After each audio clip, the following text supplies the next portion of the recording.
Shalom. So we're going to talk about Jeremiah 31 and 22 because what happened is sometimes we use this just to bring out the negative about women, right? But we know there's always a balance. There's a negative, there's a positive. Now it says, how long wilt thou go about, O thou backsliding daughter? For the Lord hath created a new thing in the earth, a woman shall compass a man. So most of the times we use this is to condemn the woman, right? Because yes, we know about everything that Esau did, everything that happened in slavery and chattel slavery coming up to where we are now, right? So yes, women were pushed up in society, and they didn't have the knowledge to go back and build the black man, build the black community, or do things out of wisdom, you know. So that was used to divide us a lot. But when you think about it, in this day and age where knowledge has increased, right? What I can see too, women have a more, what's that word? Have a greater desire to want to serve the Most High. Women now want to, women are understanding that what was given to them, the power that was given to them, is not, it goes against their nature. It takes them out of their feminine element, their feminine energy, makes them more masculine. And now they want to subdue all of this power. But you know what the problem is? Men, we fell so far. We are overtaken by pride and all of these things. We cannot see our own flaws anymore. So all of that is separating us from the Most High, right? So we cannot really be righteous as how we're supposed to be righteous. And now our women, they don't even, even if they should give up what they have, they want to give it up to someone. You understand? And a lot of us men, we are not fit for that. It's not that these women don't understand. No, maybe back then they did not understand, but now they understand. So what is the excuse? And I know a woman's submissiveness should not be dependent on a man, but guess what? We have to understand there's a history. You understand? It's not something that they just did a few years ago. This is generations. You're looking at generations here. This is something they learn from in the womb because their mothers had the same problem. Their mother, the mother before had the same problem, right? So what I see now, a lot of women want to connect with the Most High. A lot of women want to serve the Most High. A lot of women are seeking. A lot of women are searching. They're going inside. A lot of women are understanding that they too have contributed to parts of the problems in the black communities, and they want to fix it.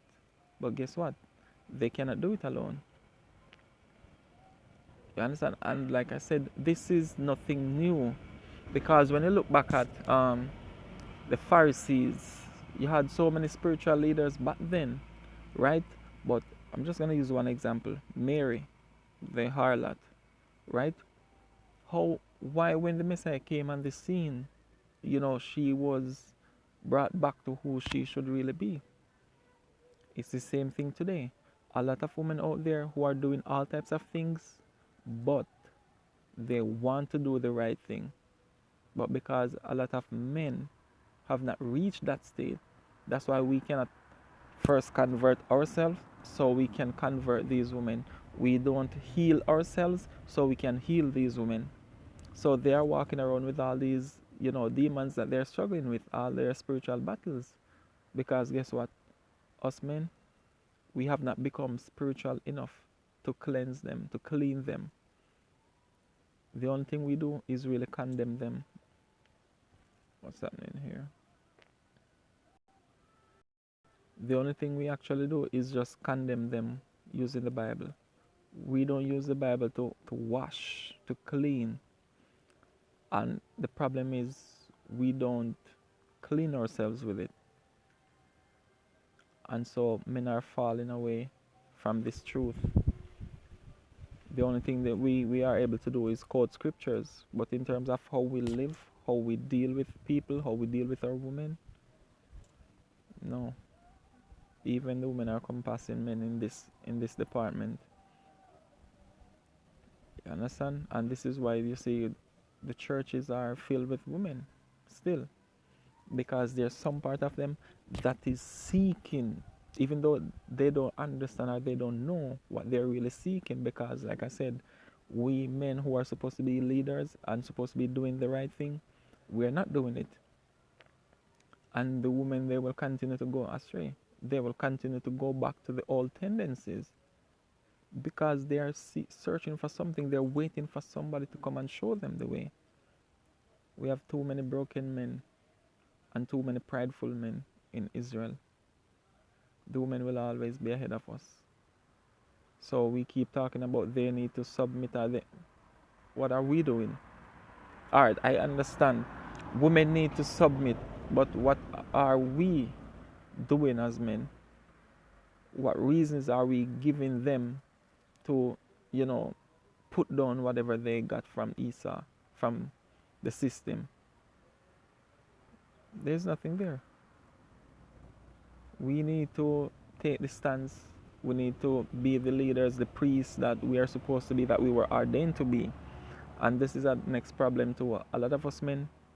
We are far from understanding leadership, true leadership. You see, a lot of us are fit for positions like prime ministers and presidents, but the criterion of a leader is very different. You can be prime minister, you can be president. All you just need to be is a yes man, and has nothing to do with righteousness. But as for leading, that's a whole different level. Maybe a lot of you guys need to start raising animals so you can understand. The Most High saw something in David that Samuel couldn't see, and Samuel was a great man. Because what? The Most High saw the way David took care of the sheep. He knew he would be able to take care of his flock. And that's one of the problems with us today. We don't do farming. We don't nurture a plant from from it just starts germinating. We don't do that with the animals. We don't know how to have that care. We will use the words, but in terms of our deeds, we fell. The only thing we know to do is to work a job. Your heart is not really in your job, because you can lose it at any time. So that responsibility that you should be showing, you are not exercising it. But if you had had your own cattle, if you had had your own farm, then you would understand responsibility. So when you get a woman, as the scripture says, it's a possession. When you get that responsibility, you would have dealt with it differently. You understand? We as men need to take back that position. That's what the scripture says. We are going to take the kingdom. Stop waiting for a woman to give it up. Get in their lives and do what you need to do. All right? We need to start doing these things so naturally the woman will pull back. You understand? And also the next thing, when we get into these we understand these type of things, what we want to do is to bring sex in the equation. And that's also another failure. There are a lot of women out there. They need men. They want men. You don't have to let that be your priority. You can get in their lives and help them just like you would help another person, without a desire to get something in return. That is the true help. When are we going to take that stance? When are we going to look at a sister and help them with pure intention? When? See, we don't do that. It's always something for something. The Bible is all about transaction now. Everything is transactional. It's about what it can do for me. What can it do for my ego? Because it's not about the spirit.